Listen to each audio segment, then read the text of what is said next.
Welcome back to Fireplace Story. Merry Christmas to you. Today we're going to be reading The Night I Met Father Christmas, written by Ben Miller and illustrated by Alicia Panganelli. Let's get started. It was 1:45 on Christmas Eve. The lights were out all over the land, and children everywhere were asleep in their beds, dreaming of the big day to come. Well, almost everywhere.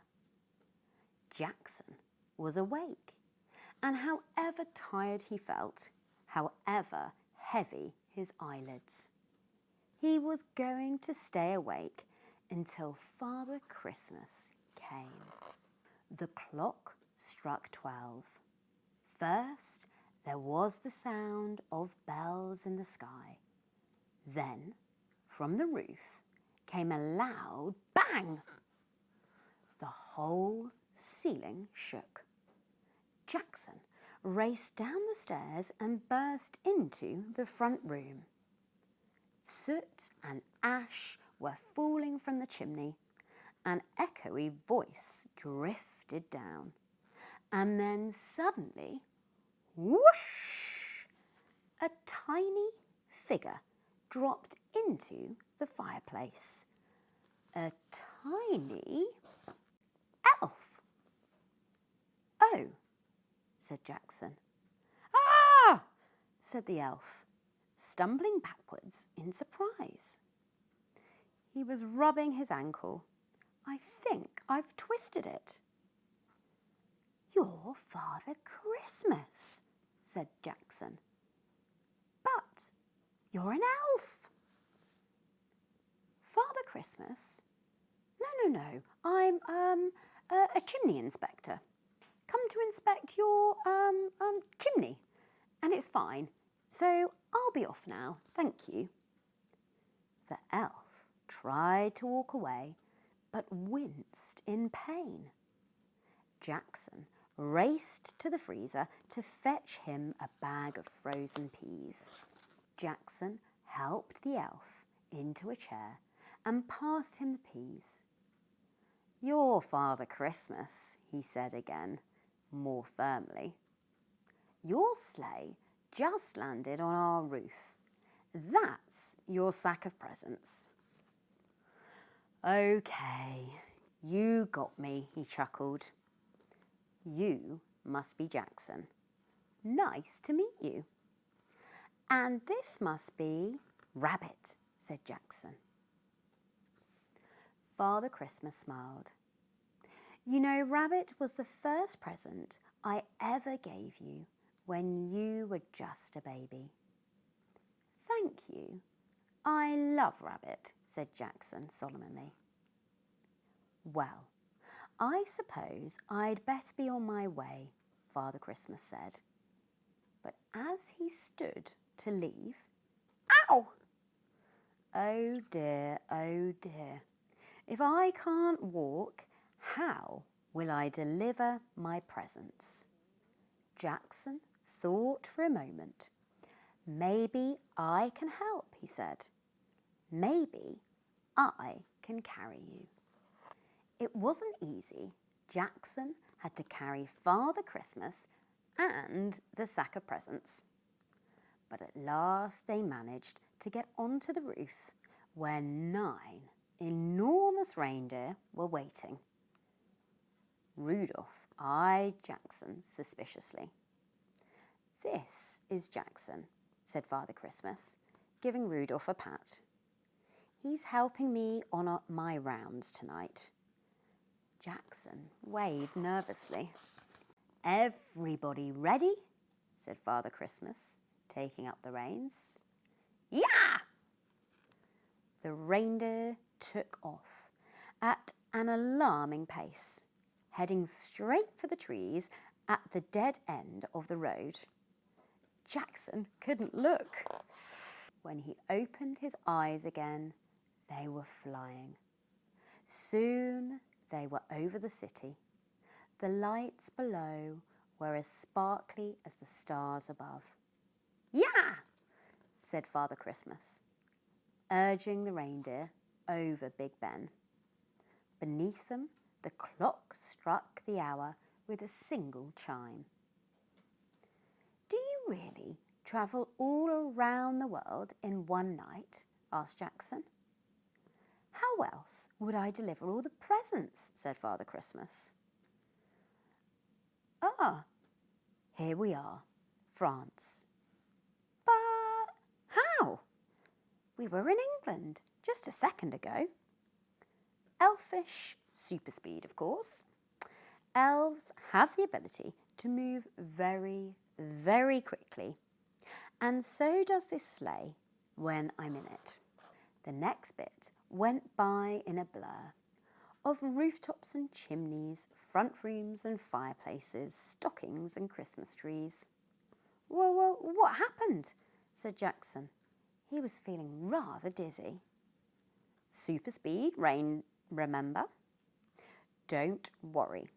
It might take a while for your brain to get used to it."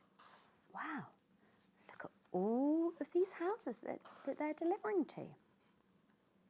Soon the sleigh was landing on a white, sandy beach lined with palm trees. "Won't they see us?" whispered Jackson, noticing a group of friends cooking over a campfire. Father Christmas waved a hand dismissively. "Have you ever seen the wind?" "Of course you haven't. It's invisible. All you see is the sway of the trees after the wind has blown through. It's the same with elves. Too fast." "Now," said Father Christmas, "we've got one final stop. To the South Pole, please, Rudolph." Not unusually on our route, but a scientist working there has just had a baby, and I think we have just enough magic to make it there and home again. "Yeah!" he cried, and the sleigh climbed up and over the mountain, then rocketed down the other side like a roller coaster. "Woo-hoo!" shouted Jackson, grinning. They landed with a bump. As they stomped through the snow, Father Christmas was explaining how he used the rest of his magic on his present sack, so it was never full or too heavy when Jackson stopped dead in his tracks. "The sack!" he cried. "We left it on the sleigh." From up ahead they heard the wail of a baby. Oh dear, said Father Christmas. "We can't go back now. We're already nearly out of time, and I've used almost all my magic. I suppose she won't get anything this year. We'd better wait," said Jackson. "Merry Christmas," Jackson whispered, as he gently tucked Rabbit into the baby's crib. Father Christmas wiped a tear from his eye. "You're a good boy," he said. And that's a wrap. Father Christmas stifled a yawn as they climbed back into the sleigh. Time to get you home. Jackson had to admit he was a little tired now too. He grew quiet as the sleigh carried on its journey. "Upwards and eastwards, please, Rudolph," said Father Christmas softly. But Jackson didn't hear. He stared out into the blackness of the night sky and barely seemed to notice the steamy cities and the silent sand dunes and the spiny mountains and the snowy forests that passed by below. He hugged himself as he didn't have Rabbit to hug anymore. The next thing he knew, he was landing with a bump back in his own fireplace. Father Christmas rubbed his ankle, wiggled it about a bit, and stood. "There," he said. "Getting better already." "Thank you, Jackson. I couldn't have done it without you." "Now," said Father Christmas, reaching into his almost empty sack, "just one last present, yours." Jackson looked down at it, wondering what it was and what to say. He didn't want to say goodbye. "Thank you," he started. "I'll never forget the night I met." But when he looked up, he was back in his room. The curtains were swaying like a wind that had just blown through, and Father Christmas was gone. Well, almost gone. And he left this wonderful book and a very new reindeer teddy. What a wonderful book. If you'd like a copy, have a look in our description below. Are you ready for Christmas? I know I am. Make sure you leave Father Christmas some milk and some cookies and maybe a carrot for Rudolph. From our home to yours. Merry Christmas. Bye-bye.